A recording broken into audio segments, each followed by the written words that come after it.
თავისუფლება ბოლით პატიმრებს უსამართლობა სულს მიმახინჯებს უპასობულის რომ დაიჯერეთ იმიტომ ითვლით ეხლა კაპიკებს ოპოზიცია აღარ გვაქვს გაქრა ბიძინა ცაცვლას არც ადაპირებს თავისუფლება რეჟიმის ქვევებს თავისუფლება ბოლით პატიმრებს თავისუფლება რეჟიმის ქვევებს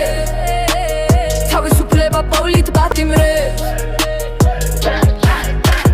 ხელში ჩაიგდო ყველა უწყება და მიუყვება რუსულ ნაპირებს საპატრიარქო და დუმებულ ავერელებიან ფულს და ნაპირებს მერე იტყვიან რატომ ლანცავო ჯიპებზე მოგდარ სულ განახიდებს ბევრმა დაკარგა იმედი შეცვლი შეეგვაბეც დედა ნატირებს მარტო რჩეულნი იბრძვიან დღემდე დანებებასაც არ ვინაპირებს თავისუფლება რეჟიმის ქვევებს თავისუფლება ბოლით პატიმრებს